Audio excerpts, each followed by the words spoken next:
Are the days of refrigerant numbered? As an HVAC professional, I would probably lean no, at least for the immediate future. But the HVAC industry has been diligently working towards reducing the environmental impact of refrigerants for many decades now. We started off with R12 back in the early 30s. Then in the late 30s, we started moving over to R22. 22 had a nice run over 80 years. As quiet is the word for this new 1954 RCA air conditioner. The smallest yet most powerful compressor for its size powered the biggest breakthrough in the history of the room air conditioner business. Does the high cost of air conditioning have you hot under the collar? Now there's an easy way to cut your air conditioning costs dramatically. And it's still out there. Then we started to phase it out for 410A. Now 410A is on the way out, and 454B and R32 are the favorites. More environmentally friendly, more efficient, and so the direction is very clear. But can we eliminate refrigerants entirely? Scientists have been searching for a way to do just that now for many years, but one method, called the magnetocaloric effect, has been heavily pursued, and we just might be on the horizon of actually seeing that happen. The magnetocaloric effect is when a material such as gadolinium or similar alloys change temperature under the influence of a magnetic field.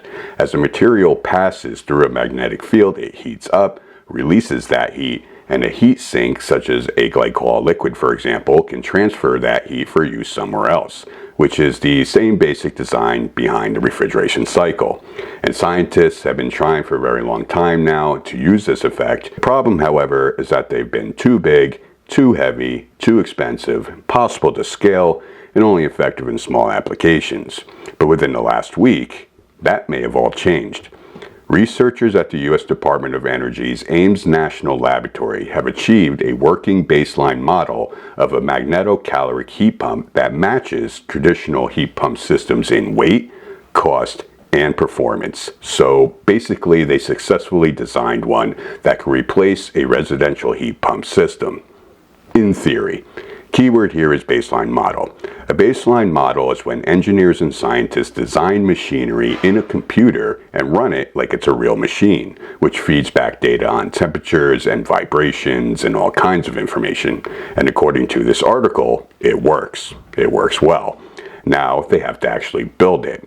Whether or not this can actually be scalable to market is definitely yet to be seen. Gadolinium isn't exactly plentiful, for example. It's probably not cheap either, but it's coming. If not this, something else. I do think the days of refrigerant are definitely numbered, but I have no idea what that number is. 10 years, 40 years, what do you think? All I know is that I'm in my mid-50s, and I may never see this in the field myself. Maybe that's a good thing, because I would love to diagnose this thing, but would hate to have to buy all new diagnostic tools to do it.